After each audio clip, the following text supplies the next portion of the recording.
Stay in your lane. Welcome to the Mind Your Own podcast with Aaron Sorensen and Sasha Durkin, where we stick to sports, except when we're not. Welcome back to another episode of the Mind Your Own podcast. I'm Aaron. I'm Sasha. And first and foremost, I feel like we have gained a slew of new listeners in the last week. So if you are new here, for whatever reason, thank you. This last week has been a little bit wild to me with the podcast because when we first launched it, I feel like we were obviously very excited. People who had been asking us to do this podcast for a while were very excited. Yeah. But this last week is where I feel like we gained some new listeners that maybe hadn't been familiar with the show prior. Yeah. So thank you. Yeah. And the subject matter was, it's not easy to talk about sometimes, the things that are a little uncomfortable or that not everyone sees eye to eye on, but I thought it was a very important conversation that we had. I do too, and I hope to keep talking about representation. Yeah. Because the more I thought about it, and I do listen back to our podcast. I as much as it's hard as it is, it's important. People in media, we always say you should watch yourself, listen to yourself. You hear the things that you do or, whatever. Yeah. So I do listen to it. And it was one of those things where I felt like we could have had that conversation for another 2 hours. Yeah. And I almost was thinking like, did we sell everyone short? But no, because these are conversations that shouldn't just happen one time. It's not a one and done deal. It's a continued conversation. So if you are someone, like we received an email from a young woman named Abby. I've actually been fortunate to get to know Abby a little bit through the College of Journalism. She's an aspiring sports reporter. If you are a young woman who has found this podcast or you were listening before, thank you so much, because when you say things to myself or to Sasha about what it means to see us in these roles, I need you to know what it means to see you. Because so many of them, though, they inspire the heck out of me. Yeah. Because they walk into a room with no hesitation. Even if they feel it. Even if they feel it, they walk in like, I own this. And what's so crazy to me about that is I did not walk into a room like that. Oh, no. I was so uncomfortable because I'm also very much a people pleaser, but I'm also a perfectionist. So like there's been a couple instances in my professional career that were like the most embarrassing things that ever happened to me because I didn't want to screw up because there's such a pressure placed on you when you're a female, I think, to never screw up. Never be wrong. Like never F up, like ever. Just don't do it. It's like, I wish I would have I have the confidence a little more now, but definitely not when I was just starting out. Absolutely not. I wish I had the confidence I have today. And even that is not, I could still work on that confidence. I wish though I had that confidence 10 years ago. Yeah. Because I imagine where would I be today if I would have just been more confident, one, to ask for the things that I want, to, I don't know. Yeah. So to the young women who have reached out either on Twitter or have emailed us, thank you, because I need you to know that you inspire us as much as you're saying that we inspire you. I don't feel like I inspire anyone. I know. I'm like, what? No. Like, you don't, I don't know. It's like, it's surreal, I think, is what it is. Like, I got pretty emotional, the emails that you forwarded me. Yes. And like, I got goosebumps when you brought up the one I think you're probably going to read, because we don't see ourselves that way. No. I don't think. That's the thing. This is actually a good reminder that we need, and we will get into this a little bit more in just a moment, but we need to be kinder to ourselves, and we need to see ourselves. There's a photo that's been going around on Instagram that cracks me up that's like, you don't need to be liked by everyone because you don't even like everyone. And it's so true. It is so true. Because we don't like everyone. Not everyone needs to like us. We're just not going to be a match for everyone. Like there are just some people that we're just, there's nothing wrong with that. It's just, we're not going to ever be pals. Right. All right. And so I know that there are people who are going to listen to me. They're going to say, I don't like your voice. I don't like this, whatever. Right. That's great. There are a million people in this world that then are able to, if you're trying to find a podcast, will be the podcast for you or whatever. And so it's one of those things where we just need to be kinder to ourselves, because I often, when people compliment, I'm terrible at compliments. Oh my gosh. I'm the deflect complimenter. Oh yeah, but blah, blah, blah, blah, blah. I'm like, oh, that's so nice of you. I like your top, which is usually true, but it's like, I just feel like I have to deflect everything instead of just taking a moment and saying thank you. Yeah. So actually, that's another thing I've noticed with young women as I've worked with journalism students. They are more confident in just saying thank you. And I know I'm kind of like overgeneralizing. That's not the case for everyone. Right. But at least from an outsider's perspective, you have so much more confidence than this generation. I'm envious of whatever was in the water for you, because they're the ones who are out there like marching and protesting and creating groups. And you're seeing the Daily Nebraskan. They just started a group, they just started a, I don't know if the word is vertical, but basically they're going to put a heavier focus on Black Lives Matter, and they're creating an inclusivity board, I believe is what it is.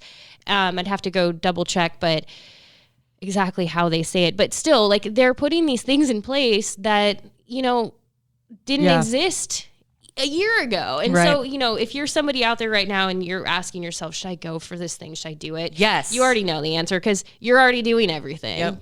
Do it. Just do it. I do wish I had like an ounce of not that I have like a plethora of confidence now, but I wish I had even an ounce of what I do now. Mm-hmm. And there are things that just happen naturally along the way that boost your confidence a little bit. One, comfortability, like just being comfortable where you're at. Yep. Which is like, it takes a minute to get there, I think, for everybody. But I do wish that I don't know what the hell they put in the water, but I wish I had some of that like 10, 12 years ago, because I'm comfortable where I'm at in my career now, but I think it would have gotten there a little bit faster had I had whatever the hell they're putting in the water. Oh yeah. The kids are all right. The thing is the kids are all right. Yes. I feel totally fine with the pathway that you're leading us on, because like I said, Abby was one of them, and I apologize because many of you reached out on Twitter. I just have the email inbox open in front of me, but she had just reached out and said, she's a senior in sports media and communications. She's trying to carve a way for herself in this world. She knows it'll be tough, but to hear her talk about, and she wasn't just talking to just you and I, but she's talking about all of these women that she has as benchmarks to look in front of her. And I'm so glad for that. I'm so glad, because we've talked about, somebody tagged Linda Cohn on this on Twitter, and I appreciate it. Thanks for tagging her in. No, seriously, Linda's amazing. Like I said last episode, Linda felt like she belonged to me, and she still does. Like, I'm oddly protective of her. I'm protective of Erin Andrews as well. Yeah. And this is going to sound really creepy, so if she's listening, I'm sorry. I'm not going to say her name, but there's a young woman that is a sports journalist. I believe she's in the sports media and communications at UNL. Mm-hmm. I know she's on the dance team because I'm a huge like cheerleading dance team fanatic. Like, I go to football games and like, yes, I'm there to cover, but I'm also like, okay, let's see what your cheerleaders are like. Like, that's my vibe. I really, really love cheer and dance. I was talking about Erin Andrews, how she was a dancer at the University of Florida, and how people try to be like, oh, she's so pretty. Like you can't be multifaceted. Right. I was on a Zoom call for Nebraska last week, and that young woman at Nebraska popped up. Her face was a couple of rows below mine. And I was so happy. I'm like, here's this beautiful dancer at Nebraska who's doing all of these things. And she's also kicking butt on this call, as she should be. Right. And that just makes me happy, because when Erin Andrews originally started in the business, people try to use things like that against her. Like, oh, well, you can't be a dancer and also like sports, which it's like, well, that's weird. I guess. Why does that even make sense? Right. But people, like, when I say those things, will be like, no way people said that. No, I heard it. When I was in high school and college, like, people who, it was like you couldn't have these, I don't even know if, like, it's not well-rounded, but it's like you can't have multiple interests. Like, if you're not highly focused just right here, you can't be good at it. You can't like music and like sports. It doesn't make sense. You can't look like this and like that. Like, I don't even understand what looks have to do with anything. I don't either. Whether knowledge doesn't equal one thing or the other. It's knowledge. That's what it is. Like, that's never made sense to me. Oh, and so for like anyone who's young getting into this, keep your passion, keep your interest in whatever it is, because honestly, we need it more than ever. You do you. You do you, because to get into the topic that we wanted to talk about this week, I'm going to start here, but there is a reason. I have a way into this. So we all have to keep our passions. And I first and foremost want to say thank you to the individuals. A number of you messaged us both on Twitter and have emailed us sharing very personal stories about your own struggle with mental health, but have also shared just some thoughts on mental health in sports and in general, not just in sports, but focused around what we were talking about a little bit last week. And I want to say thank you for that, because for so many of you to be so open and honest, like I'm not going to read what you shared on our podcast. That will remain between us, because I feel like that was very, very nice of you to take the time to... And personal, I think, to what we were talking about. Yeah. I want you to know, if you ever email us, which is mindyourownpodcast@hailvarsity.com, unless you tell us, hey, it's totally cool for you to share this, I view this as a personal conversation between Sasha and myself and you. Yeah. And so thank you for sharing some of what you did, because I said this in one of the responses, that when you read or you hear about other people, you feel less alone. Yes. So I want to start here. When we talk about keeping your interest, one of my interests, and you're going to I just can't wait to watch your facial expression. One of my interests is watching the show Gilmore Girls. Oh boy. So it debuted 20 years ago this week, which is mind-boggling to me that show is 20 years old. Yeah. It feels very relevant. So amazing job to Amy Sherman Palladino, who wrote it. She's problematic in some ways, but at least she created this show that has stood the test of time. I watch it religiously. I watch it. You know how some people put the news on in the background while they work? Yeah. I put Gilmore Girls on the background while I work. I love Gilmore Girls. I to the point where I can recite it. I have episodes that I can speak almost by heart. After I've had surgeries, I had LASIK surgery, and Kyle was asking me, my fiance was asking, well, do you want the TV on? Because you can't see anything. And I'm like, just put on Gilmore Girls, because even if I can't see it, I know what's happening. So the reason I bring that up is there was a TikTok that I watched earlier this summer that said people who do this tend to have anxiety, because what is happening is it is a source of comfort, because you know what's going to happen. There's no surprises. There's nothing that's changing.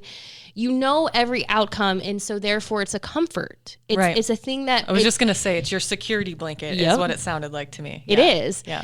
And I realized that I do that with Gilmore Girls. It is very much something that when I am having any kind of day, it doesn't matter, a good day, bad day, it doesn't matter. If I just need this thing that makes me feel calm, I turn on Gilmore Girls, because it just nothing about it upsets me. Right. Okay. So the reason I share that is because right now more than ever, mental health has always been very important, but I think there's a very bright spotlight being shined on mental health right now because of what we're going through this pandemic. Yeah. Because we've talked about this before, everything has been taken from you for the most part that provides an outlet, something different, a change of scenery. If you're somebody who, for me, what you feel with Gilmore Girls, that might be how you feel when you get on an airplane and travel somewhere and go somewhere new. Or go to a concert, or go to the movies, or whatever. Watch sports. And a lot of that has changed. Yeah. Go to a Go game. Anywhere. And honestly, some of you, when you get so upset that fans won't be allowed at Big Ten games, I think part of that is playing into it, is because this has always been an outlet for you. Right. This is something where you look forward to it every week, every weekend in the fall. It gives you this joy. And there's nothing wrong with that. It's an escape. You don't have to think about anything else other than what is going on at that game.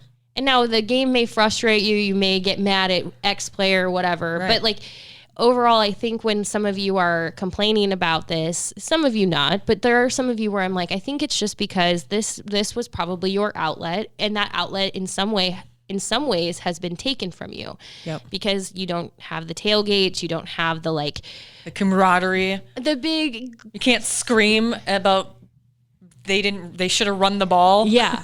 You don't get the big celebrations and the fun and all that stuff. Now you can do that in a limited sense at home, but we've been doing everything in a limited sense at home for a long time. So I realize the importance of, more than ever, acknowledging our mental health, but also being willing to talk about it. Yeah. So stepping back and saying, you know what, I am really disappointed. I'm not going to go to a Nebraska football game, but I recognize there's a level of it that is because this was my thing. Yeah. This was the thing that made me feel better. And now that has been removed. And honestly, that's so legitimate. Yeah. It's so legitimate. It's like when it's something that it's like part of your identity, and that's taken from you, and you've already got all this other shit that you've been dealing with all year. Like I know that feeling of empty.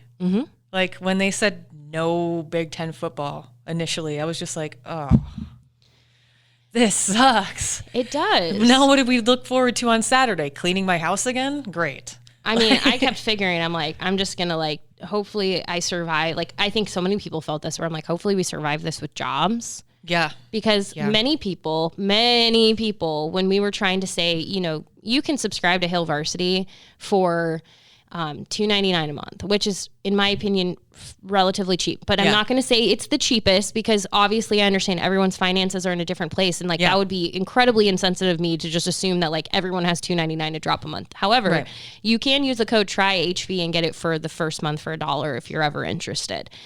But when I would comment about that toward the beginning of fall after the Big Ten had canceled, and people would come back and go, well, I would love to subscribe, but here's the thing, like, why would I right now? There's no sports. And I'm like, but this is when we need you. But that stuff, when I would read that, would make my like, it would give me severe anxiety because I'm like, well, what happens if everyone, like, how do you survive? Right.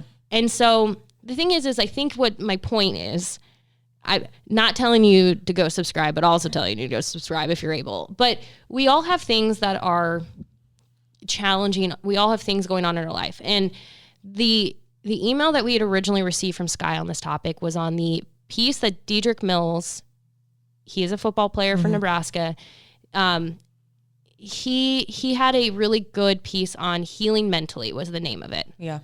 I want to tell you a little bit about Dedrick Mills. He came to Nebraska after he was originally at Georgia Tech, lost his scholarship, went to junior college. He went to Garden City Community College, which is in Kansas, and now he's at Nebraska. When this whole thing was going on, I will say there were people who I saw mostly on Twitter that were like, well, why, like, what's wrong with him, essentially? Why did he get his scholarship pulled at Georgia Tech? Why did he end up going here? He obviously he broke team rules. Like, what's Scott Frost doing? Yeah. Here's the thing. If you haven't had a chance to read this, and I'm actually going to put this in the show notes for everything so people can go read these things. If you have not had a chance to read Dedrick's words himself, he talks about what led him to the point of where he lost his scholarship with Georgia Tech. And it's a lot of things that led to that moment for him, but he felt like he had the weight of the world on his shoulders. He was the person that his family leaned on. He was the man of the family, as he titles one section. He used football as an outlet, but however, it wasn't enough of an outlet. He turned to marijuana. He turned to alcohol. Things just started to spiral. It wasn't until he got to Nebraska and started meeting with a sports psychologist where he recognized this is bigger than just me, having a tough time. Like, this is built into me. Right. My mental health is something I have to care for, just like my body in sports. That's the thing is we tell people all the time, to be healthy, you need to do X, Y, Z when it comes to work out, eat well, blah, blah, blah. Yep. We don't do the same for our brains. Our brains are a big, giant muscle. Yep. And we don't treat it the way that we should. Yeah. So it's the most important muscle. It is. It runs everything. None of the other stuff are going to work if your brain is not healthy. So why wouldn't you take care of that? 100%. And he was someone who didn't recognize it until he got to Nebraska and met with a sports psychologist. Now, Nebraska, I will give them a ton of credit, has taken the steps to, they've hired an additional sports psychologist. I know in volleyball, John Cook is really adamant about team psychology, really working with the psychology element of sports, because for as good as you need to be as an athlete in the physical sense, the mental sense is just as important, if not more important. Yeah. And the thing I loved about Dedrick's story and what he shared is he's showing every other young athlete that is feeling the way he was feeling.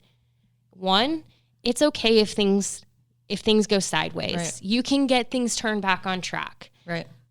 And don't be afraid to talk to people. That's the other part is don't be afraid to talk to someone. And he even admits like he was given this once in a lifetime opportunity to join Nebraska and to do that. But by sitting down and speaking with a sports psychologist, while he was hesitant because he thought like, this is strange. This is a person I don't know. I don't know if I want to open up to him. He knew he needed to get better. And he knew that this person was there to help. And through time, but to be clear, I hate the idea in mental health that like there's a fix. Yeah. It's a journey. Mental health is a journey. It's not a destination. It's just, honestly, it's just like fitness and nutrition. Mm-hmm. It's all a journey. It's got to become part of your lifestyle. Yes. Like, and the one thing that I'm glad you mentioned that when he said he was like, I'm talking to a total stranger, I'm just supposed to bare my entire soul and tell him my whole story. Right? That part can be terrifying. It can be. But if you don't get it out, how are you going to fix anything? And, you know, I think I've had friends who've gone to different therapists or psychologists, and like the first person they see wasn't the right fit. And they're like, okay, there's nothing, again, it's just like, we don't like all people. So like, you're not going to find necessarily the right person right off the bat. Yep. So if you're someone who's like, well, I went and saw somebody once, but it just didn't feel like a good fit, that just wasn't the right fit with that person. Go give another person a try. Because for those that I know that have found their person, mm-hmm. it is weird and awkward and uncomfortable at first, but it is something that they look forward to now. I through my life, I've been intermittently kind of in and out of therapy. The very first person I went to talk to when I was like 12, because I was angry. I was an angry kid. I had a lot of stuff happen. I'm not laughing. I just love your like visualization. You're like angry. Yeah, I was like, you guys think I'm angry now. It's usually sarcasm. But I just didn't understand a lot of things that were happening in my life. Mm-hmm. I hated that person. Because when you're 12, you think like, okay, my mom's making me do this, right. You know. The one I found for the first time when I was an adult, oh my goodness, not a fit at all. I couldn't talk to the guy. But that happens. My last one was the best therapist I've ever had in my life. I could talk to her about everything. And I walked in the room and I knew immediately that I was going to be able to actually start to get some work done because I felt comfortable around her. And that's the thing. Like, how many times have you gone to a dentist or a doctor and you're mm-hmm. like, oh, this person isn't my fit. Like, I'm going to go find a different dentist or a different doctor. And like, that's totally acceptable and fine. Like, it's okay, cool. You're going to go find a new dentist. Yeah. For instance, there's nothing wrong with this, but my dentist recently retired and the person who was taking over his practice, it just wasn't a fit. This nice guy. Yeah. I just was like, I can just tell right now that like, I'm not going to be your favorite patient, and I'm not going to love coming to the dentist. But there's nothing wrong with that. Right. They understand. So again, same thing with like mental health professionals. You're not going to find a person, maybe you will right off the bat, but you might not, and that's okay. Yeah. It's totally okay. Honestly, like aside from that, the fact that if you're going to take that step because you're not feeling okay, which is normal and okay to not be normal. Okay. The fact that you are willing to take that step for yourself speaks mm-hmm. more volumes than anything else. Like, mm-hmm. if you're feeling that way, one, you're not alone. Two, I am hardly ever just okay. Like, I realize that. But had I not gone to seek out help, I wouldn't recognize the times when it's about to get bad, you know? So taking the time and actually investing in yourself a little bit, like mm-hmm. is so worth it. Yeah, I remember after our accident, and this is why brains are amazing. For whatever reason, for anyone who doesn't know, I was in a really serious car accident. I was in a really serious car accident almost 4 years ago, mm-hmm. 2016. And my primary doctor that I saw, she was a burn I'm not going to say burn specialist because that doesn't feel like enough. She's like a burn queen. Like she knew what she was doing and then some. Right. But she was amazing because she would always check in with me, like, how are you doing? How are things? And like, for the most part, I was okay. And this is why I'm saying like brains are an amazing thing. Like my brain was processing things fairly well.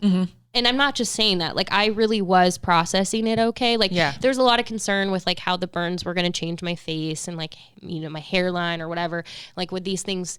And yeah, there's some days where I'm like, man, this really sucks. I wish I had like no scarring. But like I processed it fairly well. But I remember one time I came in and I told her, I was like, I'm getting really like anxious. Like there will be these moments where I just, I feel like I don't belong in my body any longer. And like, I feel like I want to like crawl out of my skin. And I was explaining it to her, and she, she prescribed just a type of medicine that she was like, you don't need to take this all the time. Just when you're starting to feel that, just take this. And it will help just calm you down, because she recognized what was happening was anxiety. And of course was like, if you need to speak with somebody, that is also okay. And like gave me all of the resources and tools I needed. But it was amazing how that her recognizing that like what I was telling her was anxiety. She was able to give me something that was a tool that I knew when I could feel it, and I could feel it coming on. I would go take my medicine, and 10 minutes later, it wasn't better. Like it wasn't perfect, but I felt better. But calmer. I could process then what was happening. Like I started to recognize what was triggering this for me. And by talking with her and by having these outlets and having these resources, and I'm not saying medicine is the solution for everyone. Just in this particular case, she saw it as an opportunity to help alleviate some of the stress.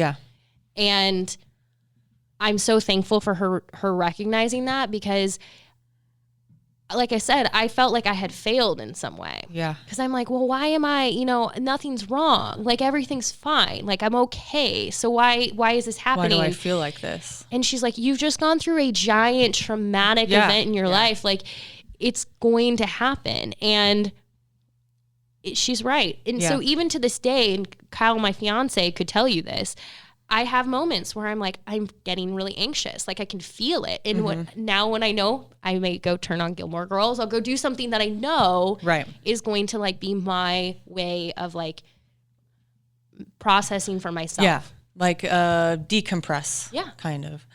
I mean, I know I'm like, I feel anxious now because this conversation requires me to be vulnerable, which is very hard for me to do. But I have been through a few traumatic experiences in my life, and I didn't realize, I didn't know what PTSD was, first of all. I didn't know what the different disorders were of the brain, the major ones like depression and things like that. So when I actually started getting serious, because I know I mentioned earlier that I spent a lot of time when I was younger being angry, but that kind of carried over some in adulthood, where I didn't know how to handle an argument with another adult, because it always automatically brought me back to being a little kid and seeing my parents fight. You went into like a defense mode. Yes. And so instead of handling anything, I would just freak out and then disappear, because if I just leave, it'll just stop, right? Like that feeling that you get, I would get anxious, and then I would also get that feeling like I'm doing something wrong. I'm bad. Which, when I was reading the Kevin, if you haven't read it, we'll post this too. And we'll put this in there. The Players Tribune, Kevin Love's article that he wrote, I identified so much with some of the stuff he was saying, because I was like, that feeling is so hard to actually describe out loud. So until I found my therapist and like actually started talking about the stuff from my childhood, the traumatic thing that happened to me when I was adult, and things like that, she was like, okay, well, first of all, here is what I have: borderline personality disorder, which means for me, a different part of my brain takes over when emotional experiences happen to me. I just don't think the same way that other people do. There isn't a medication for that. You actually have to do the work. Which is hard. But had I not had those tools in my toolbox, it's not easy to spiral or hard to spiral, I should say, in general when it comes to mental health. But because I went and talked to somebody and I figured out what the hell was going on in my head, I'm more capable and better equipped now to handle and jump ahead of the things that normally would happen in my brain. So instead of being emotional, and my go-to emotion is anger. So instead of like dealing with stuff, I just get mad. Yeah. Like it didn't matter if I was scared or if I was depressed or sad, I would just get mad. And I didn't get that. Like I was like, why am I like this? It doesn't make sense. I'm like unable to be a functioning adult in certain situations. But I wouldn't have known that had I not gone and talked to somebody. Right. I would have no idea. I wouldn't have any of the tools I have in my toolbox. I'm not sure that without going to talk to somebody, I would be here in the capacity that I am. I wouldn't be as present. I would, And I'm glad that you brought that up, because so I just want to say really quick for anyone that's listening, I want to be clear. I'm not a professional at a lot of these things. And I said this a couple of episodes ago when we talked about racism and systemic racism and just police brutality, that I'm going to fumble through a lot of these things, because I'm glad that you brought that up. I want to be clear with what I said. But this is actually a really, really great point. There are, again, going back to mental health as a journey, not a destination. There are so many pathways to the way to handle mental health, and professionals know, because they're experts, right, what the best pathway forward for you is. So that's not always going to be medication. That's not always going to be just simply, it's not a like, here, take this and be gone. It is going to take work. Yeah. And some people still know this about me. A lot of people I don't think do. I worked for a while at Boys Town in Omaha, which, that was a big piece for them, was mental health. It is still a big piece for them. But their whole goal is not, if they can remove medications from children, that's their goal, because they would rather have the work be done, like the actual work, versus, however, if somebody does need medication for an anxiety or something, they're never going to take that from you, because all of these pieces play a role into making you the best version of yourself for yourself. Yeah. It's not about making you anything for anyone else. It's all about, how do you feel? And I think the thing that I loved about Kevin Love and him coming forward is that, again, similar to Diedrich Mills, it's going to change things for other people. Yeah. Kevin Love got super vulnerable. And one thing that stood out for me in the article was, I know that I'm luckier than a lot of people, but it didn't mean that I didn't feel that same way that other people do. Helpless. You don't want to be around anybody. You don't understand why this is happening, and the anxiety that comes along with depression. And then to be like, the only way that I was going to get myself out of that was to go talk to somebody, which is honestly the scariest step. But I think that him being that vulnerable and being like, this isn't just you. It's not just this class of people. It's not just male or female. It's everyone. Everyone can be affected by mental health. And I think the reason I stumbled for a second is these are why when I say earlier that these conversations are not a one and done, they'll happen over a period of time. I understand that, like, I don't fully understand mental health, and I'm not a professional, so I'm sitting here, like, as I'm talking, and I'm like, okay, am I saying things wrong? Am I going to turn someone away because I'm not saying it right? And the one thing I would like to get away from is being afraid of messing up, because if we mess up, we can correct. We can correct ourselves. And so I do just want to say, if to anyone who's listening, if you're like, oh, Erin, that I don't know if, like, that's the way to say that, like, you're probably right. I just think the thing, like when I see Kevin Love in the Players Tribune and he says things in there, like the very first line, being depressed is exhausting. Yes. And then he goes on to say, let's just call it what it is. Some days are total shit, right? It feels good to say it. The thing by Kevin Love saying this and the thing by Diedrich Mills posting what he did on Huskers.com is for people, both young and old. It doesn't matter. Like, not only are kids going to look at this and be like, well, if my favorite players, feel the way I do, I can also. Right. I can also be okay with, my own state of mind wherever I'm at in my journey. But for people who are older, who maybe have been battling this far longer than they needed to see somebody else saying, it does feel good to say it. It does feel good to say to somebody else, like, you're not alone. We're in this. Some days are just total shit. Today effing sucks. And you know what? Sometimes weeks are total shit. Yes. But for everyone who, and I'm like, if anyone hears me like aggressively typing, I think every single time we hear, so in the case for women, hearing women like Serena Williams having the experience she did with postpartum, she went through a number of her postpartum experience that she has shared. It's harrowing. And I'm so glad that she did, because so many more women now are going to go, oh my gosh, okay, I'm not alone in this. Like, if Serena Williams, arguably one of the best athletes in the world can feel the way I do. Yeah. That's not like, okay. Yeah. I mean, this is why mental health is so important in conjunction with physical health, because you can be the best physical athlete in the world, but if your mental peace is if we're not caring for that, it's going to affect everything else. Yeah.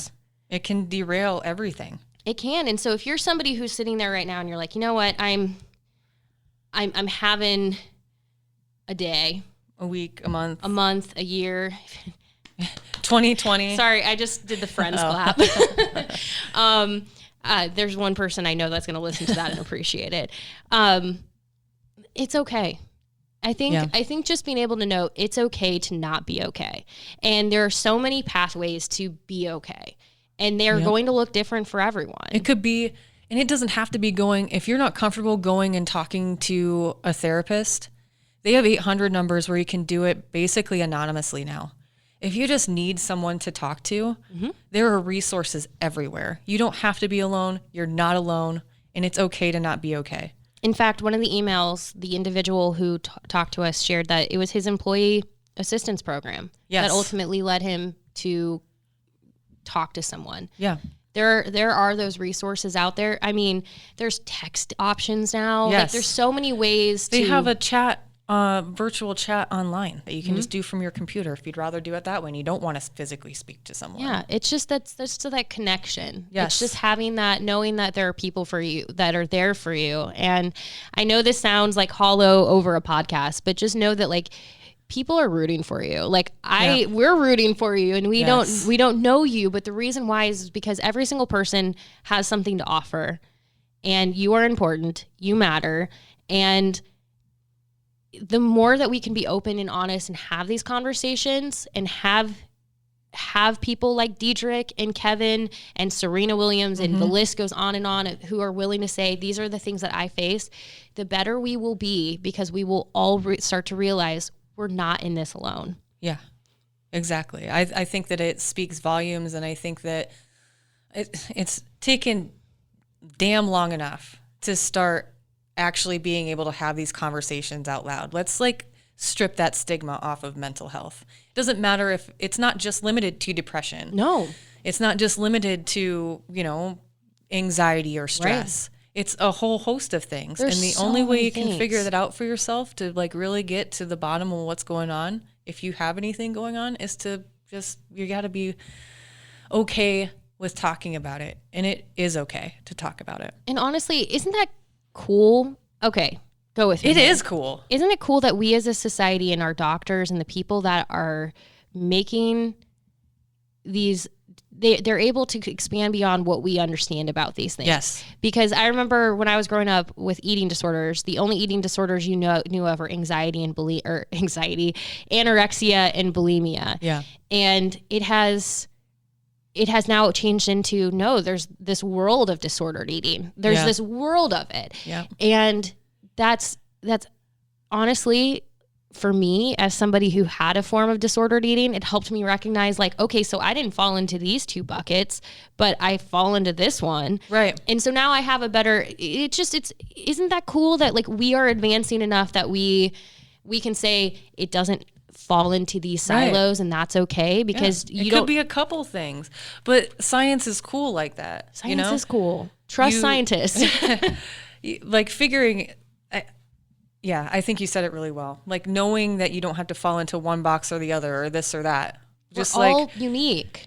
Maybe you just had a shitty day and you just need someone to talk to for a few minutes just to be like, ugh, and just vent. Like that's a form of mental therapy, dude. Mm-hmm. Or maybe you just need a podcast. I mean, exactly. That's what we're here for. And I do have to say though, and like, I do want to have this conversation further than today, because you know, we definitely, and actually I want to hear from you. I want to point this out. We are trying to find what we think is the right amount of time to speak about things. Like, how long should these podcasts be? How many podcasts should we have in a week? We're having a lot of conversations. If you have any feedback, please share it with us. We're at Mind Your Own Podcast at hailvarsity.com, because we never want to feel like we're cutting off the conversation if you want more. But we also don't want to take several hours of your week unless you want us to. Right. So I would love the feedback. If you want to shoot us an email at mindyourownpodcast at hailvarsity.com, or you can tweet at us. I'm at Erin Sorensen. You're at Sasha72. Yes. I'm always so excited. And for somebody who doesn't listen, who maybe is just joining this week, it's like, why are you so excited about her Twitter handle? Because I always say it wrong. It's fine. She's just trying to get you to go to Instagram, because that's where the money is. No, but we do really appreciate it. And I do want to just end on one really quick thing, that honestly, when we talk about the importance of mental health, I won't get into this in this podcast, but trust me, it will come back. It is so important that you vote, especially when you look at your local elections and look at what's on the ballot. Voting is going to be important, because you need to be looking at how it will affect your health care. Those things matter when it comes to your access to mental health care. It also, you can look local elections. You'll see things on your ballot, whether it's the individual or certain like policies that are in the like process of being passed. It's really important that you look into that. And I really appreciate this, because someone emailed this in. If you have a mail-in ballot or an absentee ballot, do not let that sit on your kitchen table for too long. Be timely with it. Make sure you follow all of the rules on it. You have to sign the back of the mail-in. You have to sign the envelope. Do not do any of those. Do not give a reason for your ballot not to be counted. Just triple, quadruple check everything, and then make sure that you vote, because these things matter when we talk about how we will have access to the care that we need. And I want you all to have the care that you need. Yes, so absolutely. Make sure you get yourself, some of you still are able to register to vote. A whole slew of them just ended earlier this week. But if you're not sure, Nebraska, you still have the ability to register to vote.